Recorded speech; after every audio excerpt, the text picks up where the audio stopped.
Fala galera, beleza? Eu sou o Skitter, esse é mais um Caverna do Cinema. E tem sido difícil, galera, então The Dude Abides pra vocês.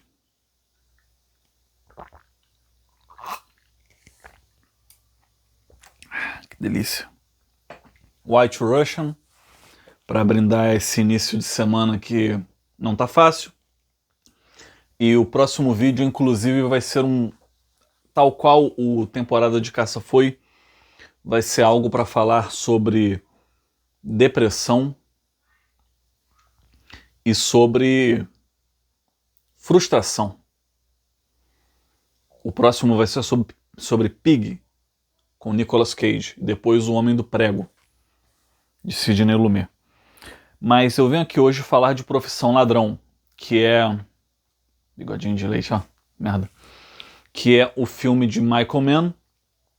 Muitos devem conhecê-lo por Fogo contra Fogo, que é a sua magnum opus, e também por Manhunter, que foi a primeira adaptação de alguma obra de Thomas Harris, com Hannibal Lecter, né, no filme interpretado pelo Brian Cox, de Succession, que no filme até se chama Hannibal Lecter. Aqui, um dos seus primeiros filmes, ele aborda o que é, para mim, um dos melhores neo-noirs, um dos melhores exemplos de neo-noirs. Neo-noir, vamos falar logo assim, acho que não tem plural, já que o termo é francês, em que ele aborda o personagem do James Caan na sua melhor atuação. E por que eu classifico isso como neo-noir? Um amigo meu, o Alex, está sempre aqui no canal, até veio perguntar o que classifica algo como neo-noir. Eu gosto de dizer que neo-noir é algo que tem a carga emocional e psicológica de um noir, porém ele não carrega necessariamente todos os seus elementos plásticos, como por exemplo o tema noturno, ou a fotografia preto e branco, ou os anos 30, vamos dizer assim. Um neo-noir ele pode carregar a característica policial, pessimista, reflexiva e sacrificial, filosófica e tal, porém ela não precisa carregar a estética de papel jornal que os grandes filmes noir carregaram.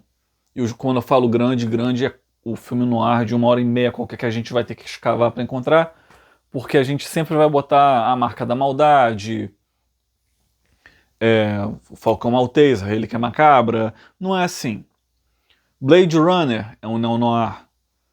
Se você quer o que eu vou citar, 4 grandes exemplos de neo-noir. Blade Runner, A Morte num Beijo, de Robert Aldrich, que mesmo sendo cinquentista, ele já está com o pé à frente do seu tempo. Viver e Morrer em Los Angeles, de William Friedkin, e ao par desse último, sempre colocam o Manhunter do Michael Mann. Não sou um grande fã. Eu recomendaria, desculpa, meu cachorro, gente. Eu recomendaria muito mais Profissão Ladrão, para botar do lado da obra-prima de William Friedkin, que é Viver e Morrer em Los Angeles. Profissão Ladrão tem todos esses elementos. Chinatown também é um do Roman Polanski, o faroeste não, porra. O neo-noir com a cor do faroeste. O neo-noir das cores quentes. E aqui nós vemos o personagem do James Caan, que, advindo do Poderoso Chefão, como Santino Corleone, Sonny, sabe, aquele filho que morre metralhado na cabine de pedágio, no posto de pedágio. Aqui ele tem o seu melhor papel e ele carrega ele com a sua melhor atuação. Não que ele seja um ator burocrático, ele sempre deu o melhor dele em muitas coisas. Ele tem momentos impagáveis até em comédia. O Duas Ovelhas Negras, com Alan Arkin, e o Louco Obsessão. Ele tá num dos piores filmes de Sam Peckinpah, mas ele tá muito bem, que é o Elite de Assassinos. Mas esse é o filme para mim que valida ele como um ator. O personagem dele, e detalhe, a trama, se você espera um filme de assalto com uma trama eletrizante e algo no estilo de Fogo contra Fogo, vamos dizer assim, Não faça isso, você vai se prejudicar, vai se privar de ter uma bela obra contemplando a tentação de um indivíduo dentro do seu ofício, quase como uma arte. Um ás, um homem bem-sucedido, algo como se fala do apogeu. Se eu fosse o grande alfaiate, esse terno seria meu apogeu. O ofício dele, a ladroagem, o latrocínio, o roubo, o exercício da função dele, é o apogeu dele.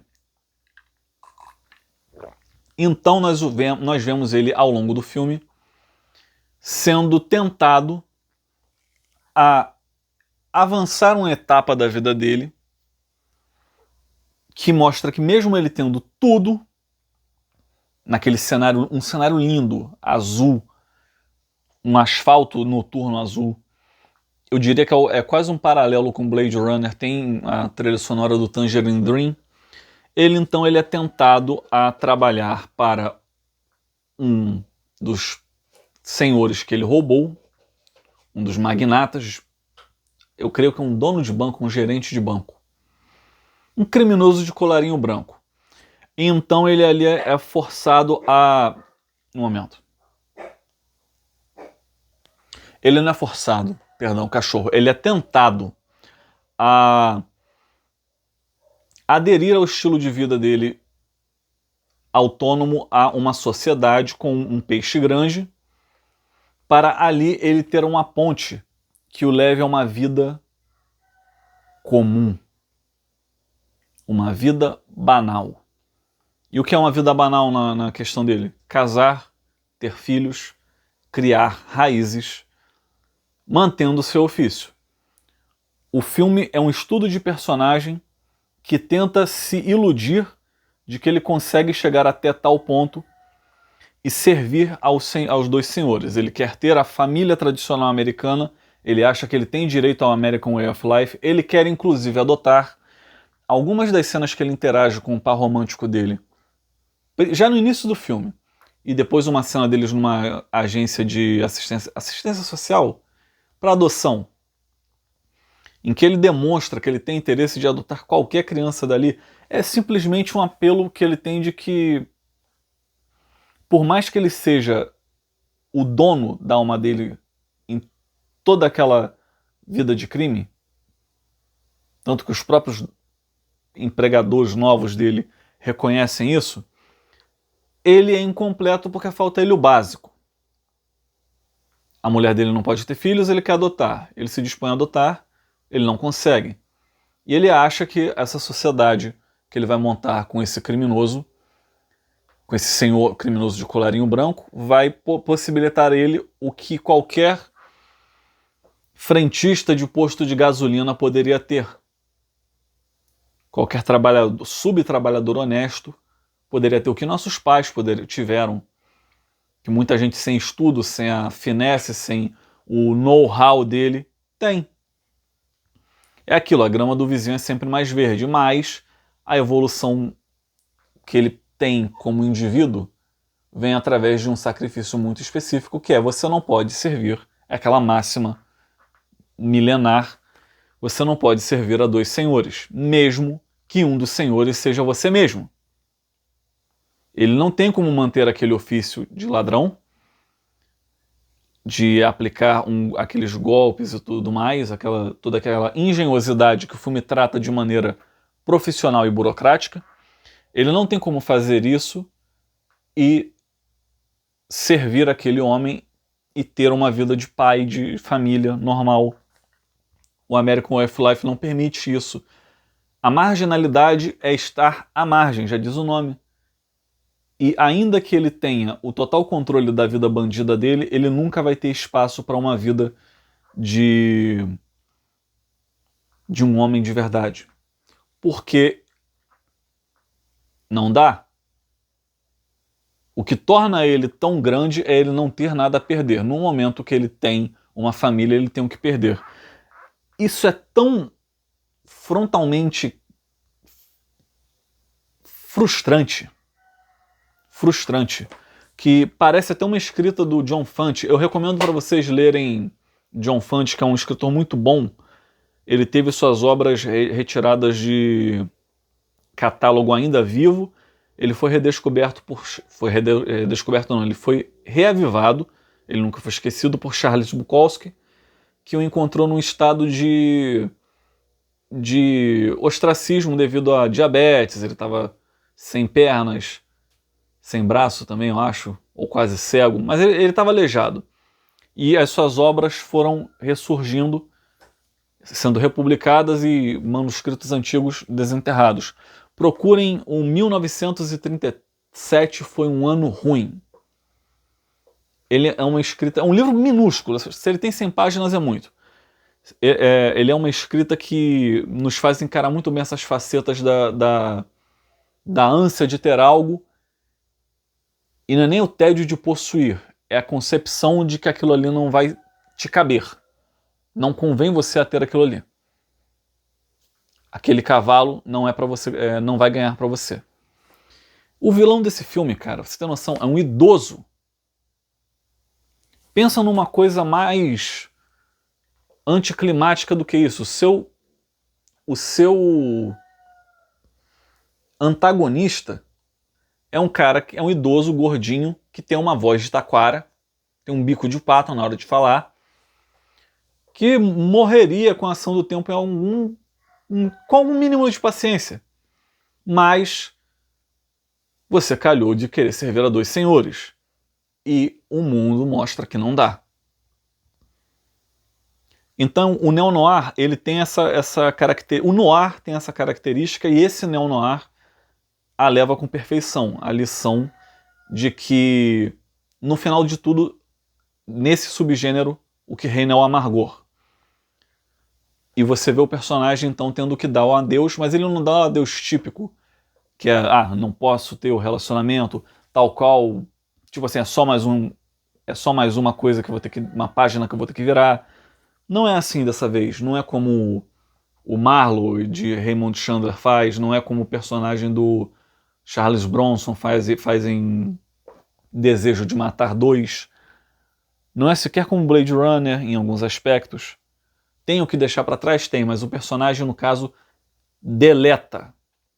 Nós vemos uma autoqueima de arquivo em um filme ainda analógico. O filme ainda está antes da era digital, já tinha computador, obviamente, mas ele faz isso no modo analógico, faz isso de uma forma muito bem feita. Eu fico pensando que o final desse filme é talvez a parte mais cativante do profissionalismo criminoso do personagem do Khan. O sacrifício dele é esse, ele precisa se excluir do mundo que ele montou para si, e aí você recomeça outra parte. Essa é a única parte do American Way of Life que ele conseguiu fazer jus, que é você sempre pode recomeçar na terra dos sonhos. Pena que o sonho dele não foi adiante. É um dos melhores filmes criminais já feitos. Eu ouso dizer que é meu preferido do Michael Mann, embora Fogo contra Fogo seja o que a gente sabe que é. É covardia comparar por causa da grandiosidade. Mas o intimismo de Profissão Ladrão me ganha mais. Embora eu ainda goste do Al Pacino cheiradaço naquele filme. Que chegou a greatness! Mas eu ainda prefiro Profissão Ladrão. Não se fazem mais filmes desse tipo. Não existe mais a noção de que uma história intimista pode ser grandiosa. Ela se perdeu, cara. Virou uma arte pra você admirar de longe, infelizmente. Não é nem questão de tempo, não. É questão de saber contar. O filme tá no Prime. Eu acredito que vocês ainda encontrem ele com facilidade. Eu, infelizmente, tive uma má experiência com o Prime, porque a legenda do filme tá com português de Portugal, e parece besteira, mas em alguns momentos eu entendia melhor o inglês do que o que estava na legenda, cara. Porque você estás a chibar, que não sei o que. Cara, o que é chibar? Sua camisola nova está gira. Que isso, mano? Ainda assim fica a minha recomendação, gente. Profissão Ladrão é um filme excelente para saber como lidar com as consequências dos seus atos e com A incapacidade da baleia branca que você perseguiu. E de novo, você não pode servir a dois senhores, mesmo que um deles seja você mesmo. Mamon e Jeová não se servem ao mesmo tempo. E eu vou ficando por aqui, gente. Até a próxima, essa é a minha recomendação. A próxima virá em breve. Um abraço.